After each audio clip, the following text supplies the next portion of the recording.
This episode of Primitive Culture is brought to you by Audible.com, offering more than 180,000 titles for smartphone, tablet, and desktop. To get a free audiobook of your choice and help Trek FM at the same time, visit audibletrial.com/trekfm. And also by Enterprise in Space, an international program of the non-profit National Space Society. Find out how you can help science and education and become a virtual crew member aboard the NSS Enterprise Orbiter by visiting enterpriseinspace.org. This is Walter Koenig, Chekhov from Star Trek, and you're listening to Trek FM. Open your mind to the past. All this may mean something. It's a primitive culture. I'm just trying to blend in. Some people think the future means the end of history. Well, we haven't run out of history quite yet. Hello and welcome everyone to Primitive Culture, a Trek FM podcast all about our history, our culture, and how Star Trek relates to it.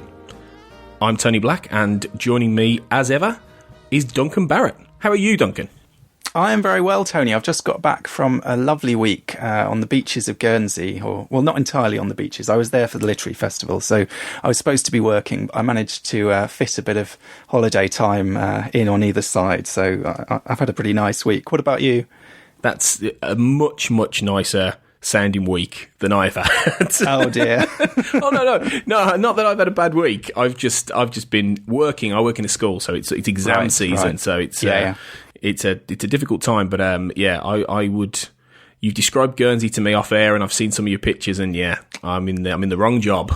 Well, there you go. Yeah. I'm a fan of Guernsey personally. I was there last year for about 3 months doing some research for the book I'm writing at the moment, and it's difficult actually because we came back at the end of the summer last year, sort of got back to England, got back to the rainy autumn weather, sat down to start writing this book, and I'm sitting there typing away about this glorious island and how beautiful it is and how wonderful. And I was just, all those months I was thinking, God, I wish I was back there. So good to get back there for at least a week anyway, and take part in the festival as well, which was fun. Well, that's wonderful. Yeah, it sounds wonderful. Speaking of wonderful, we're talking about in this episode of Primitive Culture a technological innovation of the Star Trek universe. Because in this episode, we are focusing on the holodeck, and specifically, we're bringing back the format that we had for our second episode, which looked at the Mind's Eye and the Manchurian Candidate.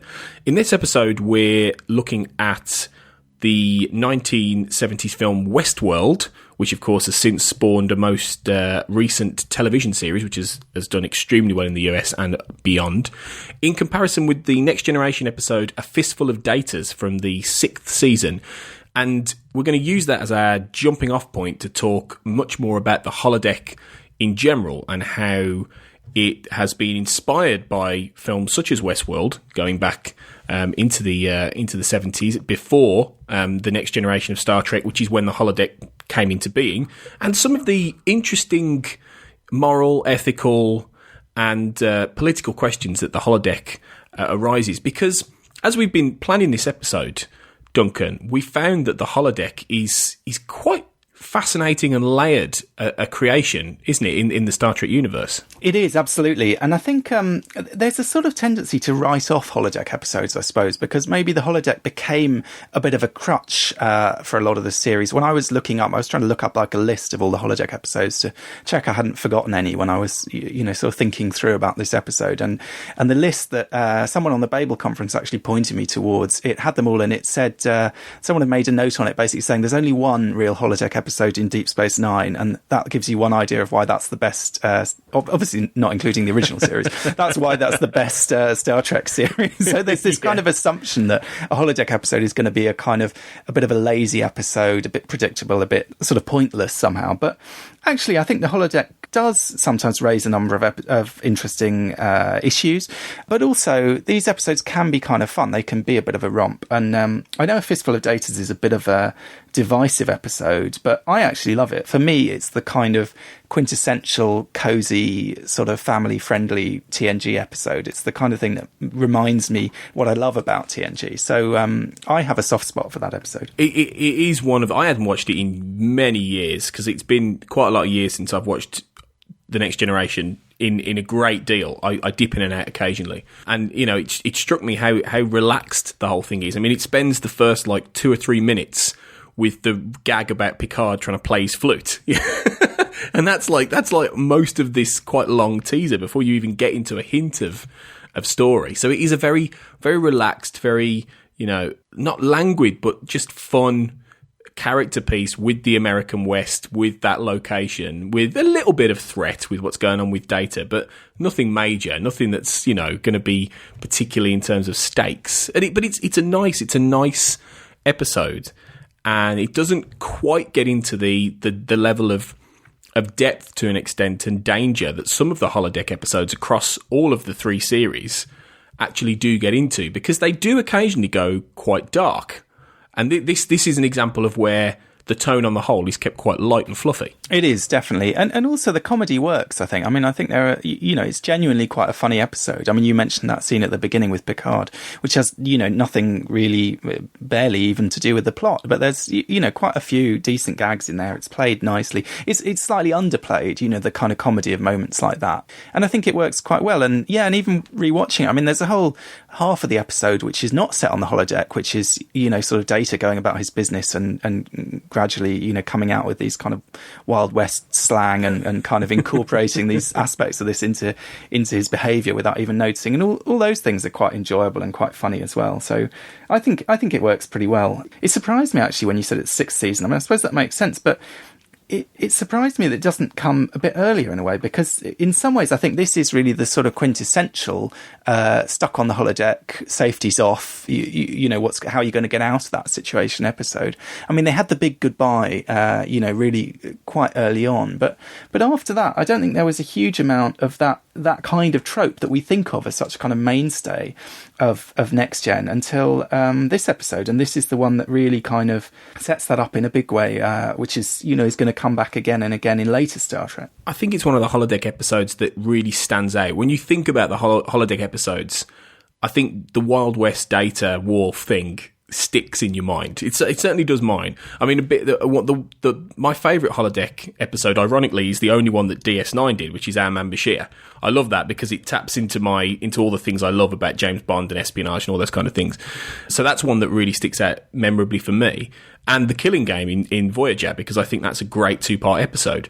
But beyond that, I think it is a Fistful of Datas. It is that kind of, even though I hadn't seen it for years, that those images and that basic quintessential story of a problem on the holodeck, which then starts to affect the ship and affects characters. And like you say, they're unable to get out and they're unable to end the program. It's a very simple, fundamental idea, which then is kind of repeated in many respects, just in differing degrees. And it's got that kind of essential element of, you know, it's very much there, it's leisure time, it's, you know, there's a child involved, Alexander's there, it's kind of, this is just a fun day out that's going to go horribly wrong, basically. That kind of idea of your game turning on you, which, you know, which is there in Westworld, in the original film, is also there, of course, very much in Jurassic Park, and, you know, the film, but also the novel. The film hadn't come out until, I think, the following year from A Fistful of Datas, but the novel had been out for a couple of years and was a massive bestseller and a massive hit. And obviously Westworld is sort of the more obvious inspiration for this because, you know, it's set in the Wild West,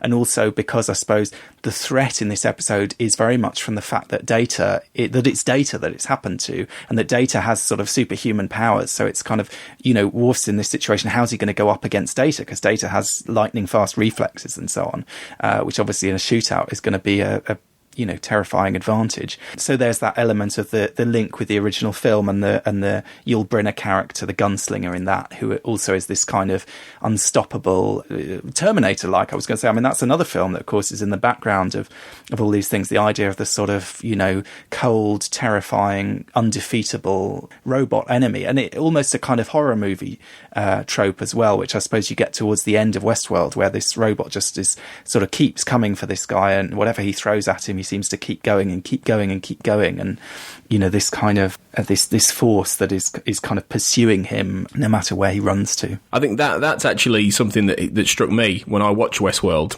in preparation for this, just how much he reminds me of the Terminator, and how much James Cameron was more than likely inspired by Westworld, as several other creatives had. He must have been, yeah. Let's backtrack then and talk a little bit about Westworld, because you mentioned Jurassic Park earlier, and there is, of course, the main tether there, which is Michael Crichton, who wrote Jurassic Park and wrote Westworld in 1973. Now, Westworld wasn't a book. Jurassic Park, of course, was a novel, which was then adapted by Steven Spielberg famously.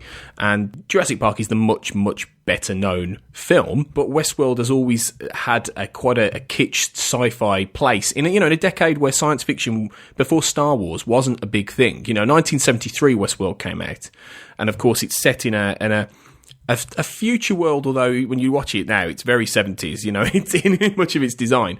But it is set in theory in a world a little bit ahead of ours, where they've basically created an amusement park that is real. It's a holodeck without the holograms. It's a real life holodeck essentially on Earth.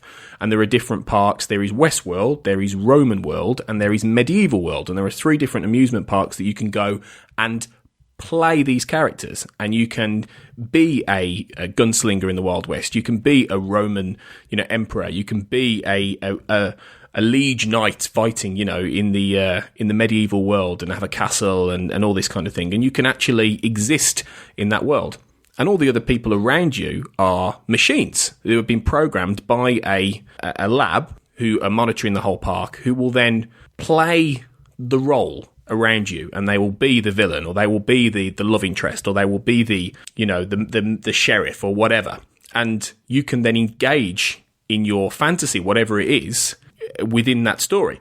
Of course, the problem happens in Westworld is that the machines start to become self-aware and then turn on the real humans. And it is a fascinating idea which Crichton puts across. I mean, actually, I think the film Westworld is, I believe, possibly the first ever instance of a computer virus being mentioned on film, which is basically what causes all the malfunctions and the strange behaviour and so on.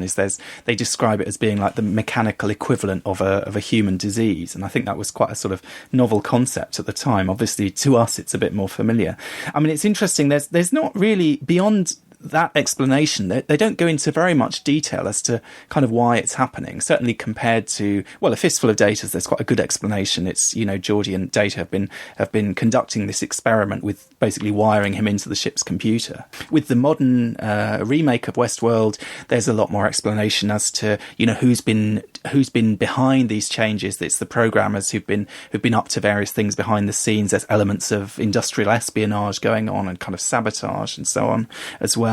And in Jurassic Park, there's this whole, particularly in the novel, some of this sort of comes across in the film, but particularly in the novel, there's this kind of theme of basically the hubris of the human characters thinking that they can control this system. And in both Jurassic Park and Westworld, you mentioned these teams of people sort of backstage, as it were, watching all these TV screens and kind of trying to control everything. And of course, in Jurassic Park, although the park isn't open at the time of the story, we see a lot of the people behind the scenes who are working on getting everything going and working on thinking they can control it. And do they know where the dinosaurs are? Do they know how many dinosaurs there are? And this whole sort of theme of basically the futility of believing that they can control this system. You have the Ian Malcolm character, Jeff Goldblum, in the film, who's basically saying from the beginning, this is going to be a disaster. This is going to go wrong, because he's a chaos theoretician.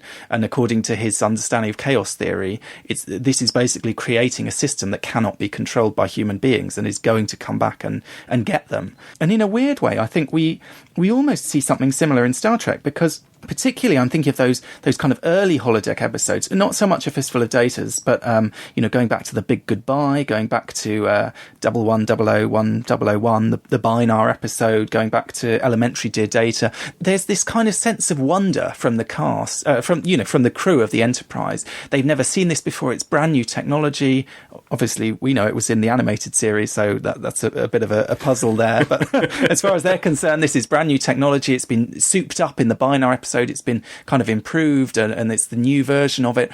But they really treat it in a surprisingly sort of amateur way. You know, they don't appear to really understand very much about it. It's only kind of later that we get the sense that, you know, someone like Geordie or in Voyager, you know, someone like Harry Kim could kind of have the operating manual for the holodeck and know exactly what to do with it. In those early episodes, there's very much that element of kind of, this is, you know, unbelievable. This is marvelous. These creations are almost defy our understanding of science and how it can work. And I suppose that's very much a theme of sort of all these stories is how much, once the system is so elaborate and so complicated, how much can the human beings feel that they can control it? When, you know, you step onto the holodeck, if the computer's not cooperating, you literally don't know where the exit is. You know, you don't know how to get out of that room. You're completely trapped there in a sense.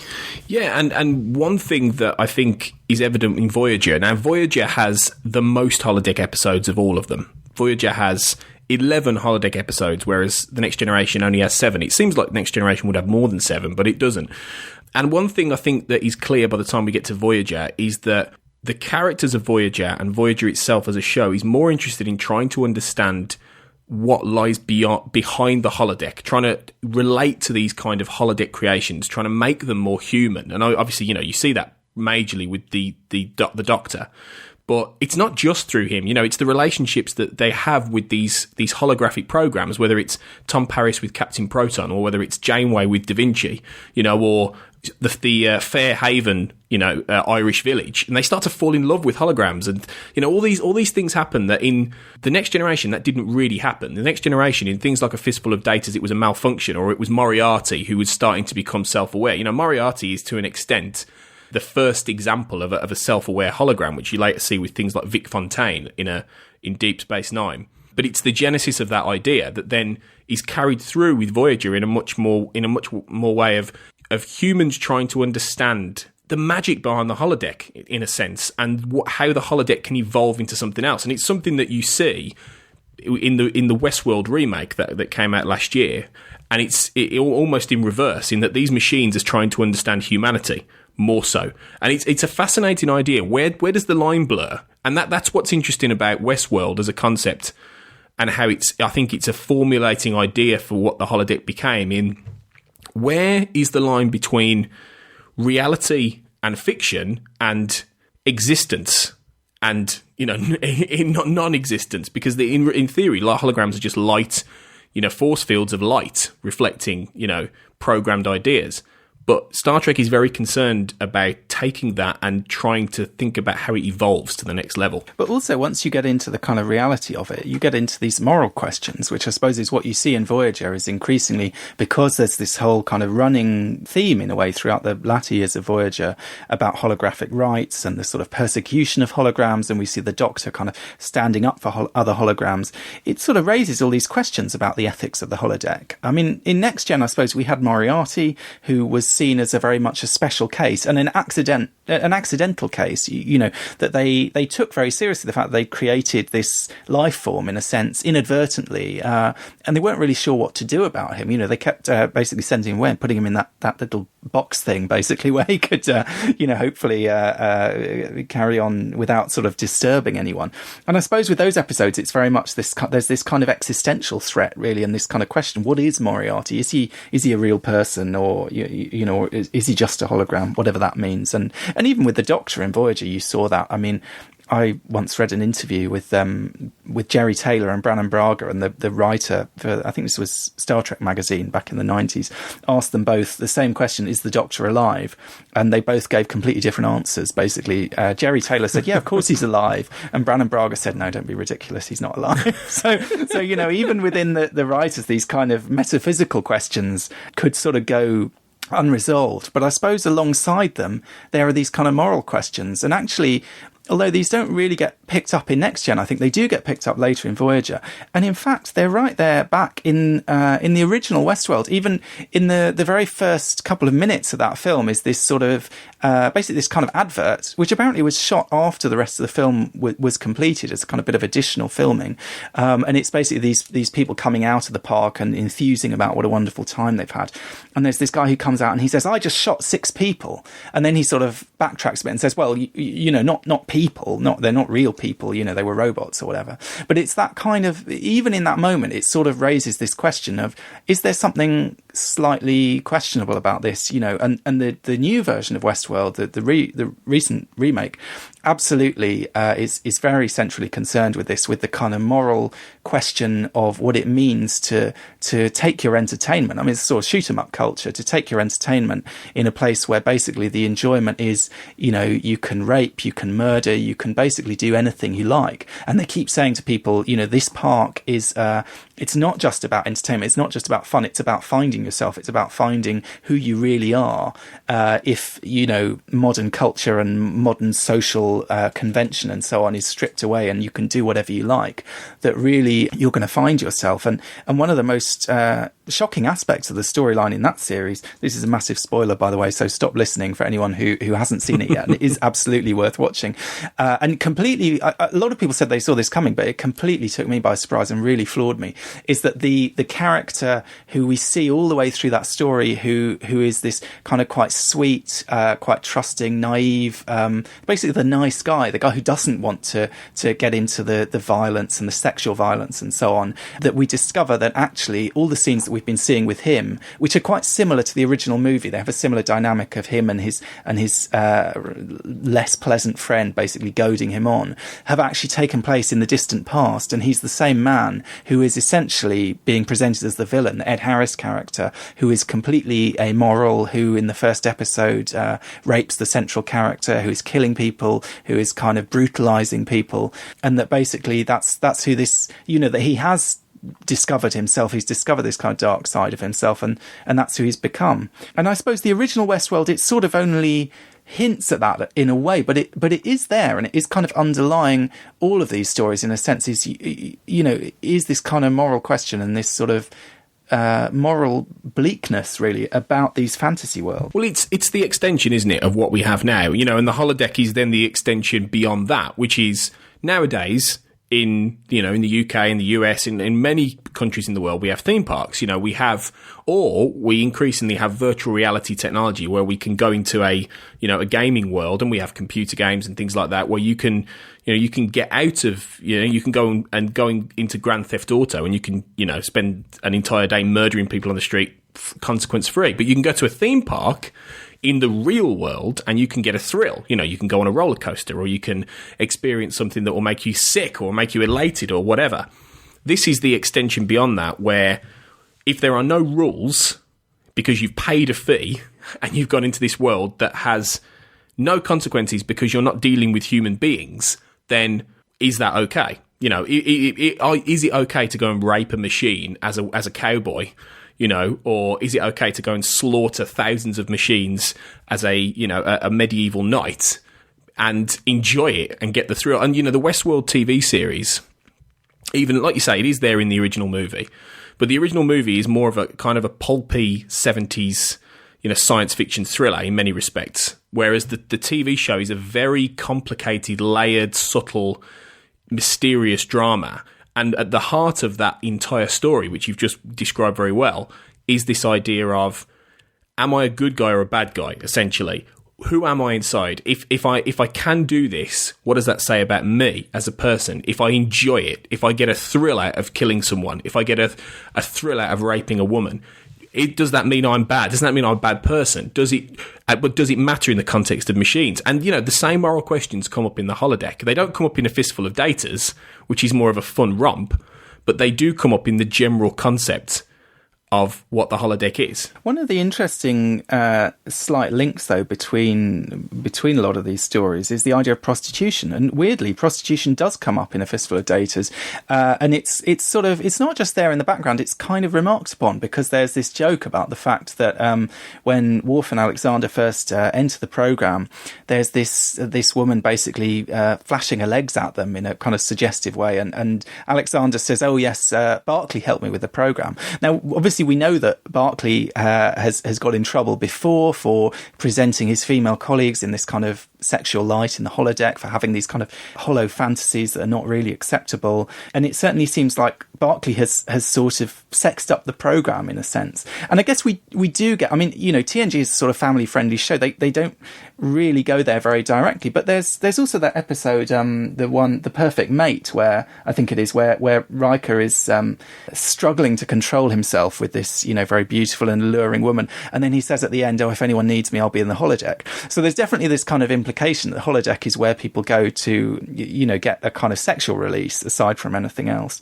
And I suppose, you know, the implication is that I mean, you know, they're not going there to rape people like they are in the modern Westworld, obviously, but at the same time, they're using these holographic characters. And I guess if you start to think in terms of the kind of later, like Voyager episodes and so on, and the idea that holograms can have sentience, can have a kind of experience a real life, then it sort of raises interesting questions. And the prostitute is a kind of key figure in a way. I'm thinking of, I don't know if you've seen the TV series Humans as well, which is similarly about robots in kind of ordinary, modern, sort of broadly speaking, contemporary society who start to kind of become more self-aware. And one of the main characters in that is actually basically a sex robot, like a prostitute. And she, in the end, kills a client and sort of escapes. But I suppose there's this kind of connection between, you know, if someone's in a job like that where they're totally servicing the wishes of another person, I mean, I don't want to get into a whole debate about the ethics of prostitution necessarily, but arguably there is a sort of connection there with the robot who is, you know, who's designed for the user in a sense, and is supposed not to have their own subjectivity and their own identity and their own wishes and desires and so on. And in the modern Westworld remake, we see a lot more concern with, you know, the fact that these robots are sort of waking up in a sense. They're becoming real people, and the horror of that, because really what they're being put through, if you see them as real people, and what that program does so brilliantly is it takes a lot of the elements of the original story, but it flips them on its head by showing them from the robot perspective rather than the human perspective. So, you know, so the villain dressed in black in the original Westworld is Yul Brynner, is this robot, this kind of Terminator-like character, totally inhuman, totally a machine. That's the worst possible thing. In the modern version, the Ed Harris character, who's this kind of awful, amoral, nasty character, is basically, you know, he's dressed almost identically. He's the villain in black. He's the gunslinger. He's the kind of deadly monster in a sense of the story. And we see it much more from the perspective of these robots who are starting to remember things, who are starting to experience the kind of trauma of what they're being put through. And there's this kind of sense, really, that, you know, from their perspective, it's like some kind of idea of hell. It's like a sort of, an ancient or a medieval concept of hell where you're being sort of tortured the whole time and brutalized. And, you know, it's really very dark and horrific experience for them once they, you know, have that kind of subjectivity and can kind of understand on any level what's happening to them. And there are some scenes in the new Westworld, more so than the old one, that have, you know, shots where and it's mainly through Tandy Newton's character, who becomes very self-aware, and you see a lot through her eyes. And she sees, you know, litters of bodies just being carved up by scientists, by humans, treated like pieces of meat. And she's obviously seen that through a more of a self-aware viewpoint, you know, and it's like a slaughterhouse, you know, it's horrendous. It's the kind of thing you'd see in a Nazi war camp or whatever. It's terrifying. It's a terrifying thing. And the holodeck is very much kind of an extension beyond the idea of a literal theme park that becomes a place that you can let out human desires and the darker side of human nature that we all keep in because laws prevent us from being. I'm not saying everyone will go out and murder and rape, but I'm saying that within most humans there are darker impulses that you keep at bay, you know, and you learn through civilizations, through learning to live as a human being, that you do keep at bay. And in a world where you don't have to, then where does it stop? And with the holodeck, you know, you touched on it earlier with Reg Barclay. The big thing, and you see this in Deep Space Nine when Quark sometimes is talking about holodeck programs, you know, and he's quite lascivious about it. He often has a little background under the door trade about holodeck programs that might be a little bit illegal. And, you know, one of the things that you do get occasionally is this suggestion that people create holodeck programs of real life women or men with the intention of going and having sex with them. You know, when there is kind of this sort of law in terms of holodeck programming, certainly within Starfleet, I think, that you don't create holodeck programs based on real people, that people you create holograms. Even if you do want to have a Vulcan love slave program or something of an equivalent, then it can't be T'Pol, or do you know what I mean? Or that kind of person. I know T'Pol wasn't around at this point, but that's the whole thing. She was a historical figure. You could be, a historical interest. She's like the equivalent of, Captain Janeway's, 19th century, romantic character. Exactly. I guess you could say that really from the 24th century vanpoint. But it is that idea, that moral idea.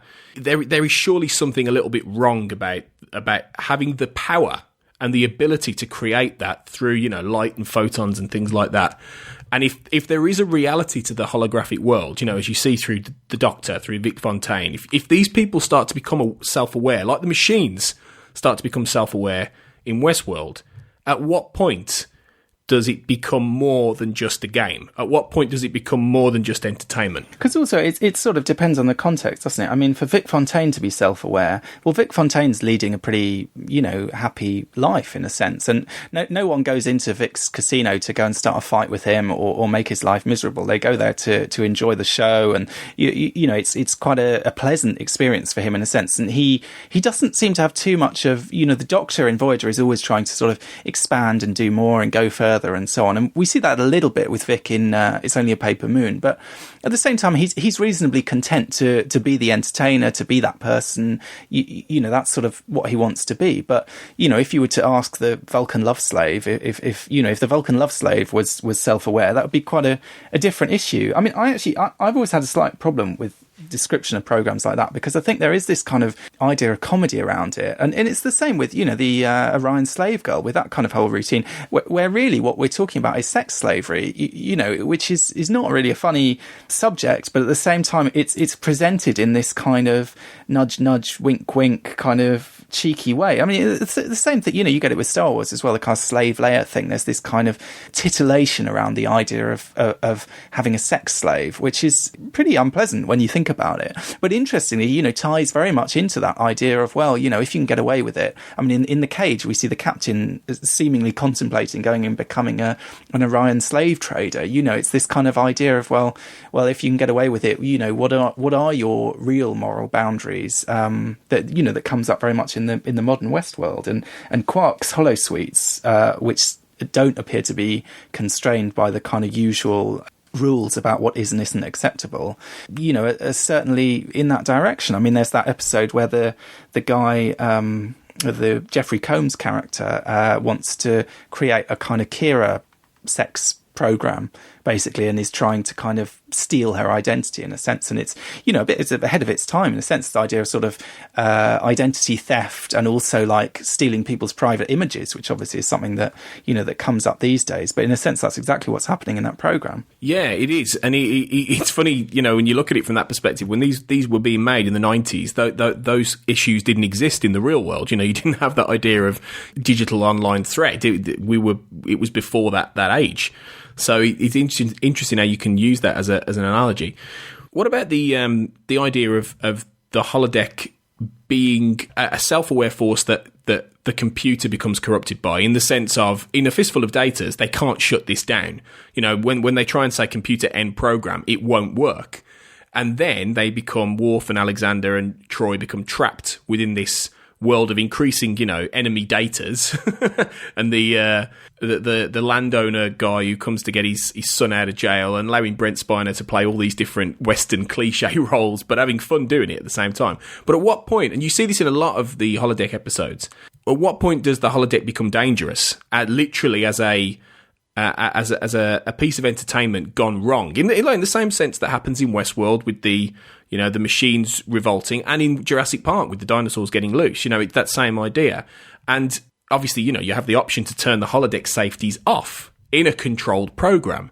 So there are certain elements with the holodeck, aren't there, that aren't as straightforward as turn up, be entertained, leave. The interactivity can create its own sense of problems. And I suppose, you mentioned theme parks earlier. Obviously, there is an element of danger in theme parks in the real world. People, child died only a week ago, I think, in a theme park accident here. There is an element of danger in theme parks, although the danger is supposed to be managed, and we have to, you go into them on trust that the system has been set up properly, that it's being maintained properly, in the same way as, I don't know, if you fly in an aeroplane or something, you trust that there are people maintaining it and making sure that everything is as safe as it can be. But I mean, one of the themes that actually comes across in all of these stories, in a sense, is this idea that there are these safety protocols. I mean, in the original Westworld, they say they use real guns. I mean, this is astonishing, really, on the face of it. They use real guns, but the safety protocol is that the gun can't be fired at a warm target because it has a sensor in it, and the gun should only be possible to be used against a robotic target, basically. So if you try to shoot your friend with the gun, even though there are real bullets loaded in the gun, it won't fire. Now, obviously, because of this computer virus or whatever, it all goes wrong and it doesn't work.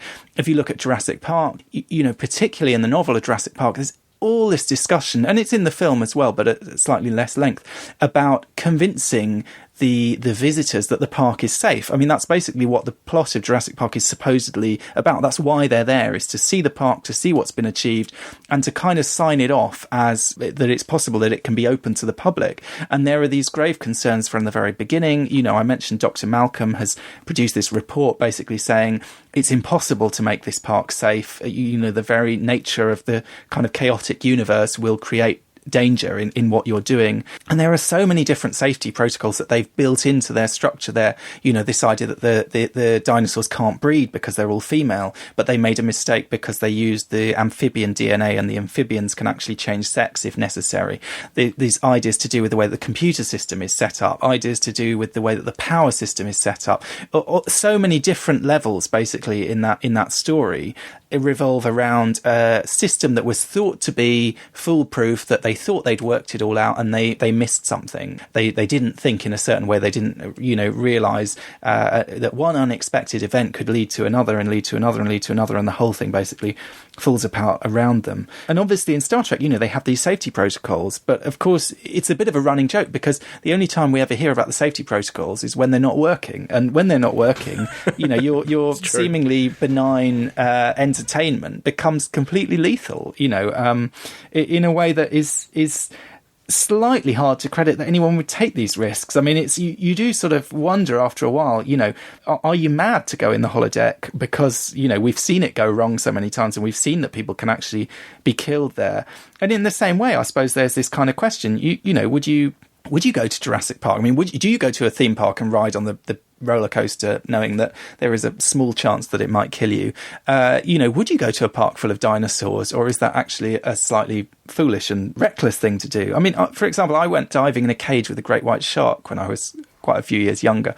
I don't know that I would do that now, partly because I've seen more videos of things where that's gone slightly wrong and the shark's got into the cage or whatever. But that's very much that sort of experience, tying into the Jurassic Park theme of, here's this magnificent, terrifying animal, and you're sort of, you're notionally protected from it, you're hidden away from it behind these metal bars, but actually, part of the excitement of it probably is the fact that there's an element of danger. You're not just going to watch it from the boat through a camera or something. You're going to get right up there close to it, and sort of, you are almost sort of pushing your luck a bit. And with a lot of these things, and certainly with theme parks and roller coasters and so on, that sense of danger, that thrill, that kind of tension between feeling safe and feeling at risk is a part of the appeal of it. I think that's exactly it. I think it's the human nature thing, in that we are bred to enjoy the fear, to an extent. It's why people watch horror movies. They love the idea. Loads of people love the idea of being scared, but they love the idea of being scared with knowing that they are not in danger. There is that level of, even subconsciously, it's only a film, it's only a ride, it's only a game, it can't hurt me. And that's when people become terrified, like with the tragic case of the girl who drowned at the theme park in the UK. There will be an enormous amount of people now and there was a major accident in another theme park a couple of years ago where a couple of people lost their legs, I think, and there were things like that, trapped in a roller coaster.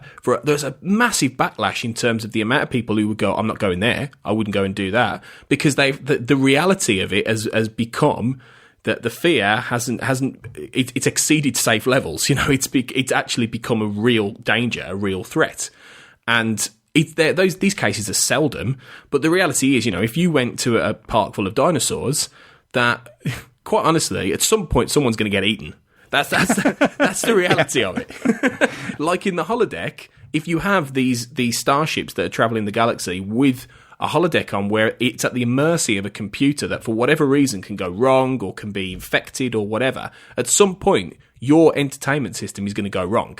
At some point, something's going to happen. Like you said, though, what they don't seem to realise is just how often and badly this can happen. I mean, the sheer amount of holodeck episodes where things go wrong, we have nearly 20. It shouldn't go wrong that often, especially not on one ship. And that's the thing. Is it an acceptable risk? Is it a risk worth taking? And all of these stories, Westworld, all of the holodeck stories, Fistful of Datas, they explore the idea of, is it worth the level of entertainment, the immersion, the false reality that you end up going to try and get? I guess the other thing that obviously is sort of absent from the Star Trek versions, but is present in all these other versions of these kind of stories, is the influence of money on those considerations. I mean, certainly the remake of Westworld and the novel of Jurassic Park, and to some extent I think this is there in the original Westworld, there's this idea of kind of corporate responsibility and corporate greed, and you know what is considered an acceptable risk to put people to. And I saw an interview actually with Michael Crichton. He was saying that for him, the key scene in the original Westworld film was actually there's a scene around a sort of boardroom scene where they're kind of making a decision. Basically, a few things have started to go wrong. I think maybe by this point, the guy's been bitten by a snake, which is not, a robotic snake, which is not supposed to happen. There've been some kind of minor glitches, basically, but no one's been killed. Basically, no one's been very seriously injured, and they're contemplating: should we shut down the park? Should we give it a month's cooling off time? Should we find out what the problems are? And they decide in the end, to kind of keep it running for the time being. And very much these are the same conversations that are taking place in Jurassic Park. There's this whole kind of corporate espionage element going on. You've got the Nedry character who's trying to steal embryos and sell them to another company who are going to set up a rival park somewhere else. There's this kind of pressure to please the investors and to open the park on schedule, and all these different people with their different agendas. And really, although safety is obviously, it's not that no one's thought about safety. I mean, they've got safety protocols all over the shop. It's just that there are kind of gaps in it. But at the same time, there's always this kind of awareness that money is playing a part, and that kind of there's this desire to sell this product and this entertainment. And apparently, actually, for Michael Crichton, because he originally, when he started off writing Jurassic Park, he actually wrote it as a screenplay, apparently, initially. But it was quite a different story, and it was about a graduate student who created a dinosaur. And then he said he had this sort of realization that to make it feel believable and real, it would have to be a commercial story, really, and that the dinosaurs could not be really being created for the sake of scientific progress or scientific curiosity or whatever, but it had to be about entertainment, because it was only entertainment that could generate the kind of money that would fund something on that scale, because the costs obviously are astronomical of what they've done there. And obviously Star Trek is living in a post-capitalist society. They don't really have financial constraints. They don't really have any of that stuff. So it's purely a matter of computer programming. It's kind of costless in a sense, and that's one of the wonders of the holodeck, I suppose, is that it appears to require no resources other than a bit of, obviously on Voyager they have holodeck rations because they're short of energy or whatever. But broadly speaking, it's totally limitless and unrationed and free. Within the Federation, I think, if you look at the Ferengi, yes, and not a Quarks, obviously, we're going beyond that. Yeah, it is a monetized thing, though. Because obviously the Ferengi is the capitalist allegory, within Star Trek, and they do monetize the holosuites, and they do make money out of it. And it is, like we've talked about earlier, it is that idea of this underground trade of dodgy holosuite programs and things that, are very much, not within the law as such, if there is such a thing as a holodeck hologram law, which I don't think there really is. Within the Federation, there are rules. No, I don't think there is.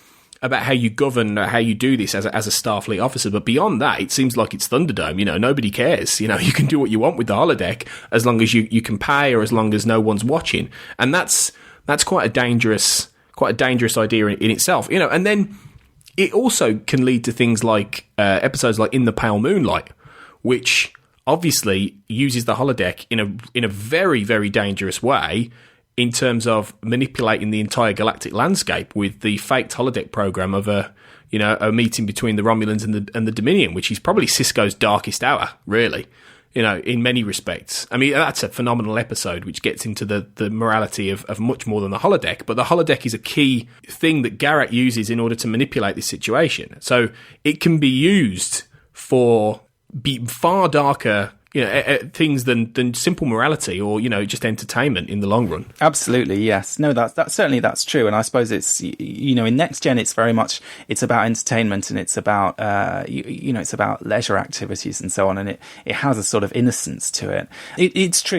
You're right. I suppose the holodeck, people do pay to use it, say at Quarks and so on. But at the same time, it is affordable. Anyone can reasonably pay to book a holosuite, is the sense. It's not exorbitantly expensive. Whereas the thing we see in Westworld, both the original and the remake as well. But in the original, at the very beginning, they basically quote the figure. They say it costs $1,000 a day to go there.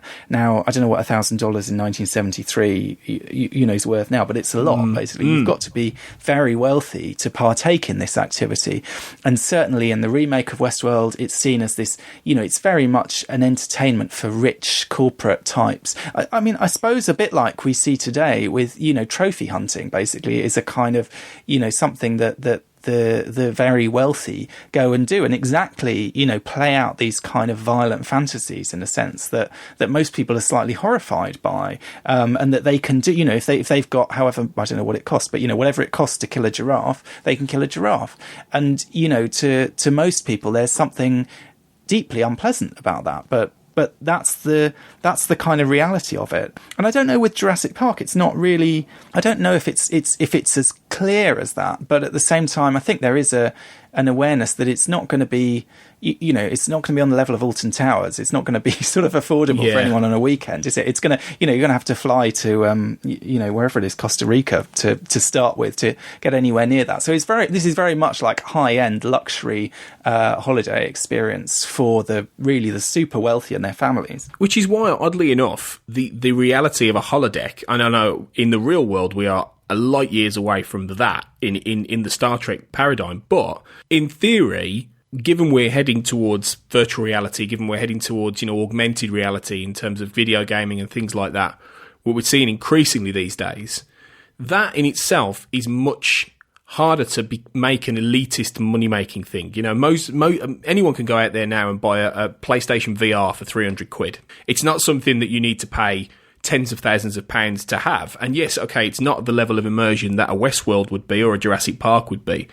But it's more akin to a holodeck scenario where you are in a fictional world and you are manipulating the world around you and you can see a fictional world around you. That's very different from a literal real world where you go to a theme park or you go to a whatever and you're there as a person.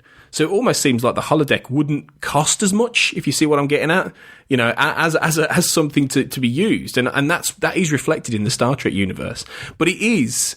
You are right when you say it is more innocent in the Next Generation. A Fistful of Datas is a really nice, leisurely stroll through the holodeck, and it's often about a glitch. It is often that idea of the glitch, something going wrong, or the most interesting one they probably do is Hollow Pursuits with Reg Barkley, because it is a little bit more about the psychology of the holodeck. But as things, and Voyager does similar, in many ways, it does do the idea of the glitches and things like that, but then the darker aspects start to come in, the deeper moral questions, as we've talked about, start to come in.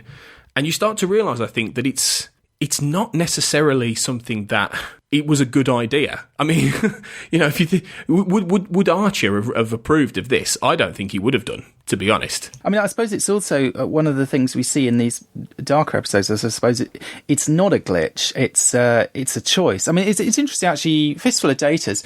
It's not so much it's not with Westworld. You get the sense it's a random glitch, and it's and even with Jurassic Park, I suppose there's this sense it's chaos at work. Something's going to go. So it's sort of almost like if something can go wrong, it will go wrong. Basically, you could almost summarise it as actually in A Fistful of Datas, it's Geordi and Data again. It's Geordi's fault. It was Geordi who basically gave life to Moriarty. Now it's Geordi who has this idea of hooking Data up to the computer and doesn't realise that this is a terrible idea and is going to cause all this trouble.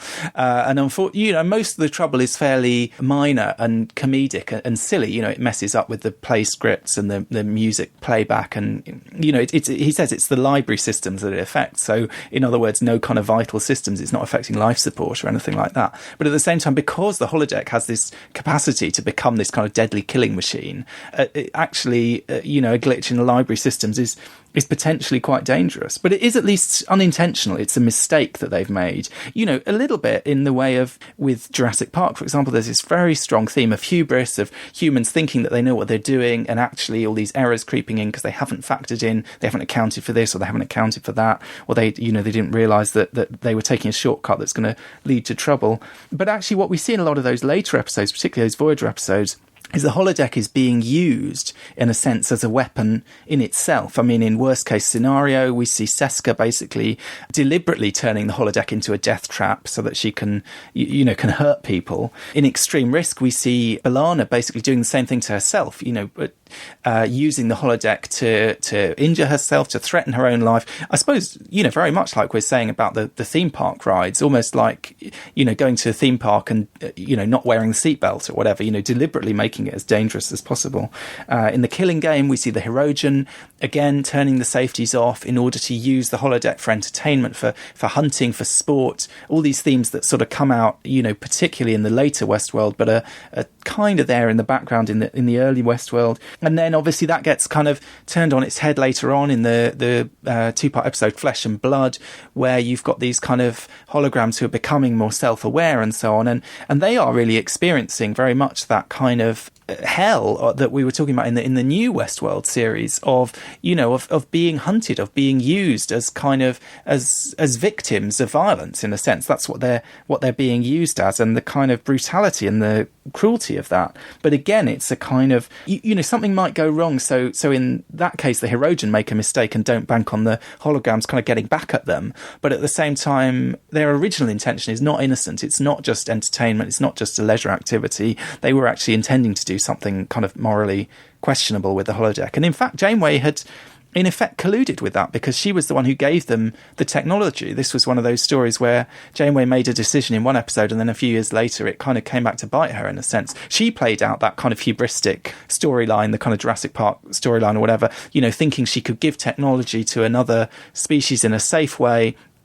I mean, it's kind of a Prime Directive issue almost, isn't it? It's like, what happens if you think you can predict what's going to happen and you can't? And really the whole concept of the Prime Directive is very much similar in a sense to what Dr. Malcolm is saying in Jurassic Park, is this idea that, even if you have the best intentions, even if you think you're doing everything for the right reasons, you'll be surprised by what happens. Strange things happen and you may end up causing a real disaster, basically. And in a sense, that's what, arguably what Janeway has done in that situation by giving them this technology that they then use in a certain way that creates this, real crisis. And the continuation of this is explored really nicely, actually, in certain of the continuation novels. The Voyager continuation novels, Homecoming and The Farthest Shore, and it goes a little bit beyond. I know it goes beyond that, but they get into the idea of the Doctor's. By the end of season 7 of Voyager, where the Doctor is starting to, come to the conclusion about holographic rights and things like that, it's explored to the point where you've got extremist holograms now creating effectively like terrorist groups fighting back with kind of mobile emitters and things like that against human targets because they want to extend their rights as individuals, as real people. And it goes back to this fundamental Star Trek idea, which is there right from 1966 onwards and is played out through multiple different characters in pretty much almost every show. The idea of someone endeavouring to become more human or to understand their place in the world, whether it's explored, whether it's through Spock and the idea of his half Vulcan, heritage and trying to understand humanity. Then Data, obviously, with his trying to become more than a machine. Odo trying to figure out, where he's from, take on those human characteristics. 7 of 9 coming out of the Borg and trying to understand what it's like to be a functioning human being again. And then the Doctor, the Doctor as being this, this holographic creation who starts to become more human and starts to actually, even though he's just light and photons, he is more than that. And it's that fundamental constant idea. And even in Westworld, I mean, I don't know if you noticed this, but at times you see this white speck of light in their eyes, the machines. Now, to me, that's a very clear suggestion that there is more at play here. There is more potentially. It's never explicit, but the suggestion is that there is something in there. There is some kind of, whether you want to call it soul or intelligence or something that is shining out. And it's played a lot more subtly in the Westworld TV show. This idea that maybe these aren't just machines. And it's done in Battlestar Galactica and various other things. This whole fascinating idea of, can a machine become more?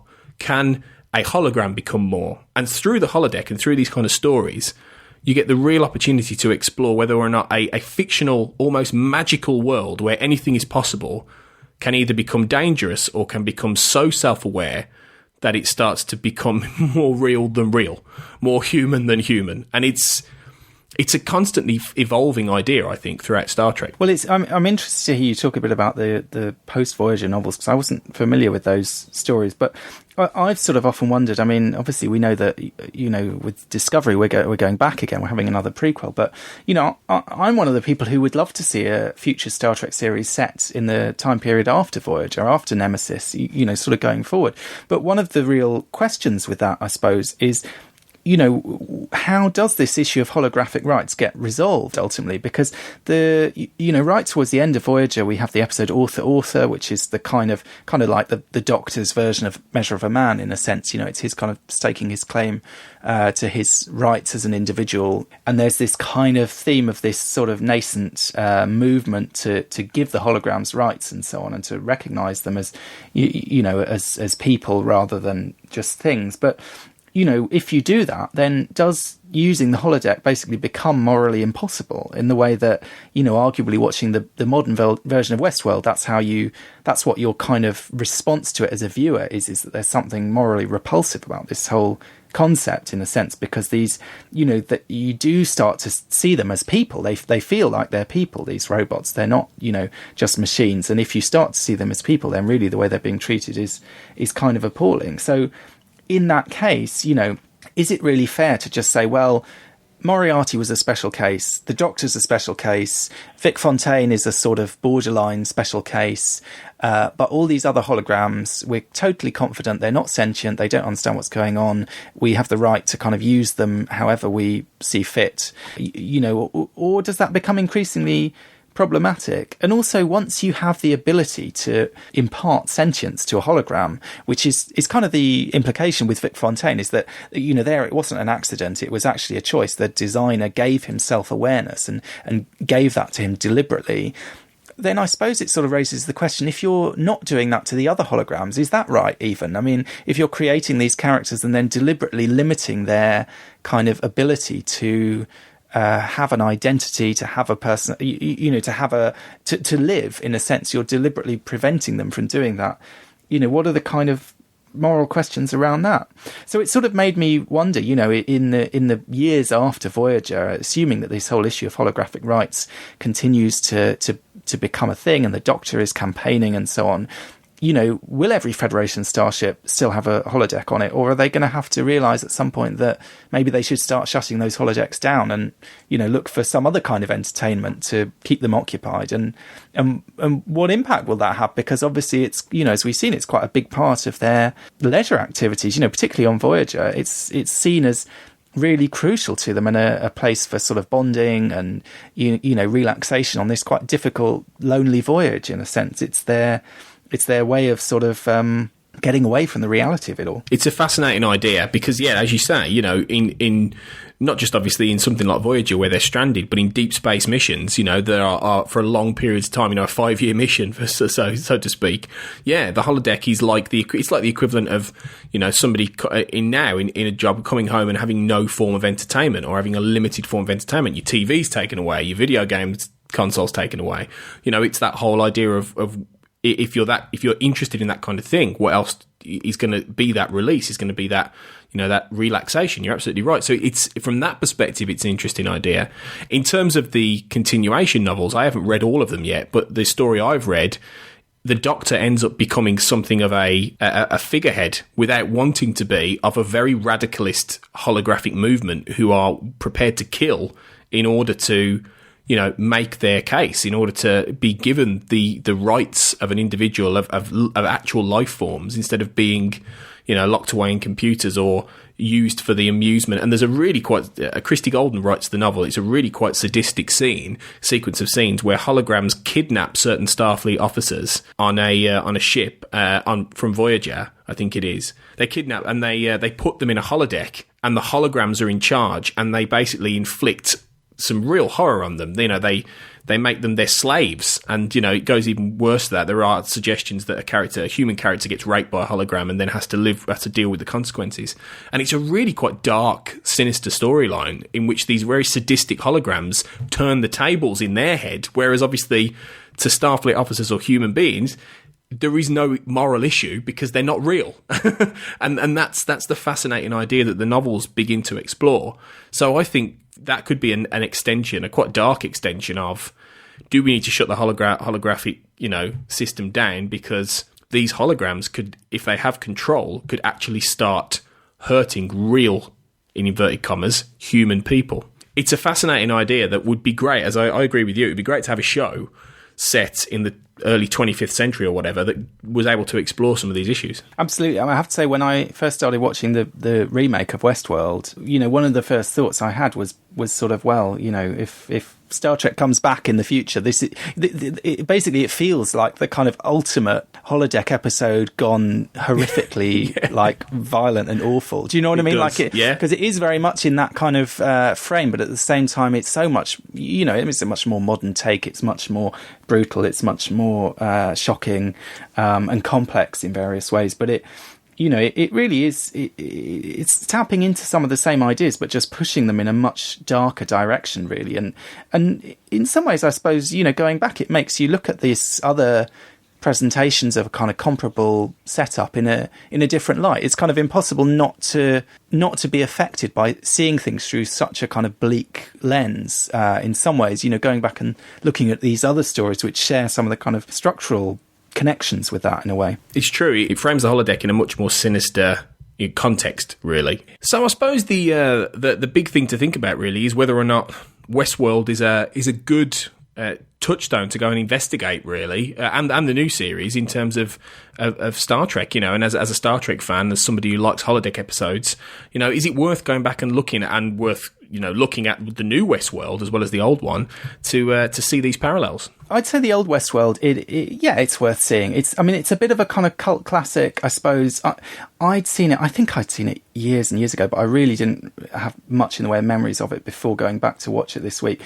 I have to say I was a little bit disappointed with it, having seen the modern version, because, so many of the ideas are they're the same ideas that they're carrying through into the remake, but it's so much more modern. It's so much more, there's so much more drama. It's so much darker. It's so much more complex in a way. The original film, it's a bit of a romp. It's a bit silly. It's got quite a sort of comedic sensibility. It's even got kind of comedy sound effects at times. And also I sort of felt, watching that, and also, going back to Jurassic Park as well, the novel as well as the film, it made me think that, Michael Crichton very much improved on that original film when he went back and did this very similar story with Jurassic Park.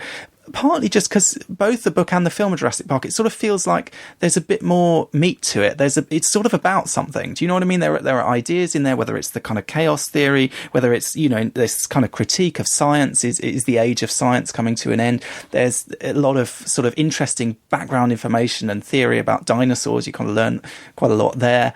It just sort of feels like it's sort of saying something. And the modern Westworld is very much saying things about human morality and kind of, why people behave the way they do, and the extent to which the things that people do reflect their character and so on. And the original one, it just feels to me a little bit like a sort of enjoyable romp, but slightly hollow. It's kind of the robot with nothing, or maybe not nothing inside, but slightly hollow inside. But it's an interesting film. It's worth seeing sort of out of curiosity.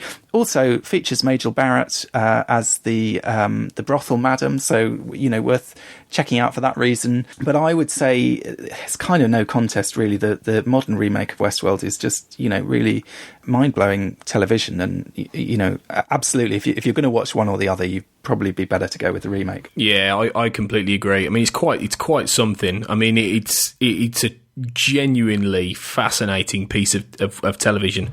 It's got some incredible level of layers and depth and things like that. And it takes now having seen the original movie, and quite often you see something you might enjoy that's a remake, but then you go back and watch the original, and the original is so much better, or it's so much more interesting.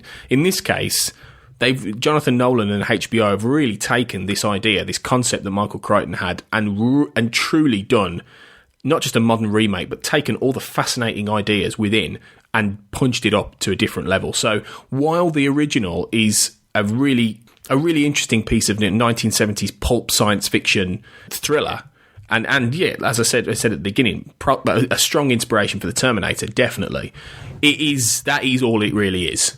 And if you want the moral questions that touch along the kind of things that Star Trek does, then yeah, Westworld 2016 is your bag. Definitely. It's interesting. I mean, in comparison, I suppose, to when we were talking about the Manchurian Candidate, I think we both very much felt, the original film there, well, and the novel I really enjoyed as well, but the original film there is, a real classic, and the remake doesn't quite hit it. And the Star Trek version is, I sort of felt was maybe somewhere in between. It was kind of interesting, but not up there. I mean, in this case, I think definitely the remake is the one to watch. And A Fistful of Datas, as I say, it's hard for me. For me, it's a bit of a guilty pleasure. I literally last year I was asked to pick my top 50 Star Trek episodes by an online magazine for to celebrate the 50th, and I basically had one guilty pleasure included for each series, as well as the kind of big kind of classic episodes. And this was my TNG guilty pleasure, because I just think it's a lot of fun. I think it's very entertaining. It's enjoyable. Brent Spiner is great. It's probably, of all the episodes where he plays a dozen characters, I think it's the most enjoyable one. He's actually quite scary as the villain. He's got a cold, cool, exactly that kind of Yul Brynner thing you see in the original film. He does it well. He does the menace as well as the kind of the comedy, and it's got a beautiful final shot as well. That final shot where the Enterprise is flying off into the sunset. Really nice little touches.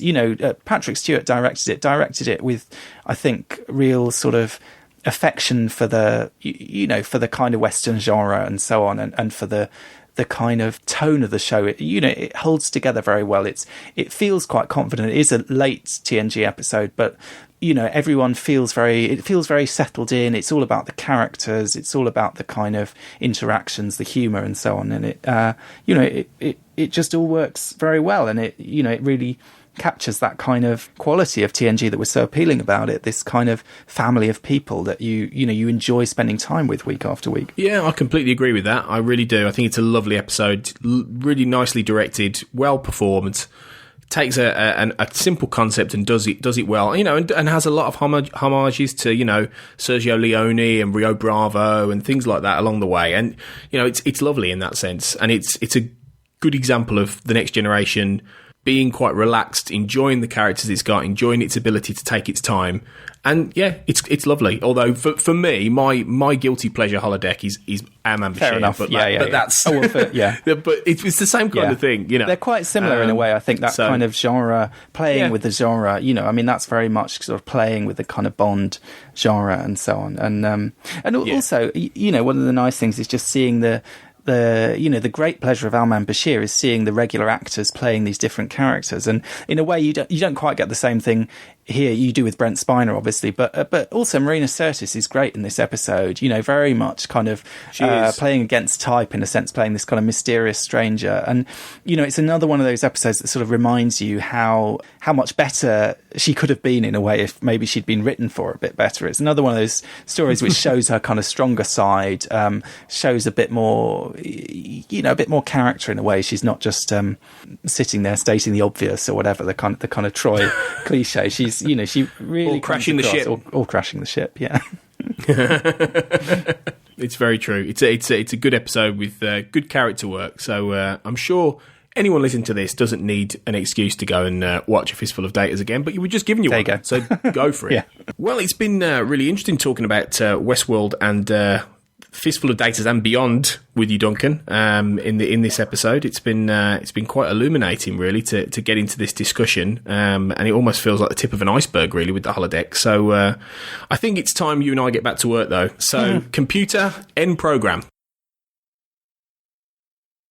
Computer, end program. Computer. Oh. Oh my God, Duncan, we might be here for a while. While we're trying to fix things. Better hope the safety protocols are on anyway. Well, I was going to say, while we try and fix the safety protocols, thankfully, Primitive Culture isn't all that's been happening on the network this week. So let's have a look at what else has been happening on Trek FM. Previously on Trek.fm, melodic treks. He wrote very heartfelt music for masculine subjects. And if you look at his career, whether it's Red October, where I don't think there's a woman with a speaking part, I mean, it's like an all-male movie, or RoboCop, or Conan, or Flesh and Blood. And those were, about like old-fashioned, traditional, manly men, and what's in the heart of those warriors. Literary treks. McCoy eventually gets command of the Enterprise, and one of the reasons for this is that he makes little comments to Kirk occasionally about how he has a cushy job. He's got this nice comfortable chair he can sit in, because McCoy at this point, he's got a lot of people getting sick on the Enterprise. There's colds, there's broken legs or whatever. I mean, there's just, for some reason, sickbay is busy. Stage 9, a podcast about the people who make Star Trek. The thing that finally pushed me over the edge, this is going to sound so stupid, I've said this before. They were releasing a Superman versus Aliens comic book, and I was like, I guess I better get ready for Superman versus Aliens and watch, the Alien movies. And that's what else is happening on Trek.fm. So check out all of these shows and join in the conversation about your favourite corner of the Star Trek universe and beyond. You'll find us wherever you get your podcasts. If you're an Apple user, be sure to hit the subscribe button in Apple Podcasts on iPhone, iPad, or Apple TV, or the desktop iTunes app to get the latest episodes as soon as they are published. And please do leave us a star rating and a written review at the same time. If you're not an Apple user, we've got you covered as well. You can find our shows on Google Play Music, Stitcher, TuneIn, Spreaker, SoundCloud, Windows Phone, and in most third-party apps, and you can stream and download the MP3 file from our website or grab the RSS link. If you'd also like to help us keep all our shows coming to you each week, you can become a patron of the network on Patreon. Visit patreon.com/trekfm, that's patreon.com/trekfm, to get all the details. Perks include early access to episodes, exclusive content, producer credits, and more, available through our special patrons website, the Patron Zone. It requires a great deal of money to produce, host, and distribute these shows each month, so we really appreciate any support you can give us, and we hope you'll join the team. Again, you'll find all the details at patreon.com/trekfm. Duncan and I would love to hear your thoughts on today's show, and there are many ways for you to get involved and do just that. The best place to join in the larger conversation is the Babel Conference, our listeners group on Facebook. Just type Babel, Babel, into the search field on Facebook, and it should come right up. If you'd like to send us an email, you can use the form on our website at trek.fm/contact. You can also find the network on Twitter at TrekFM and on Facebook at facebook.com/TrekFM. You can find Duncan and I on the Babel Conference as well, and you can find us both on Twitter, Duncan at Barrett's Books, and myself, Tony, at Black Hole Media. And you can also find me hosting my own podcast, the Xcast and X-Files podcast, if you type that into Twitter and Facebook. So thanks everyone for listening to this episode of Primitive Culture. We'll be back soon to discuss more history, culture, and how Star Trek relates to it.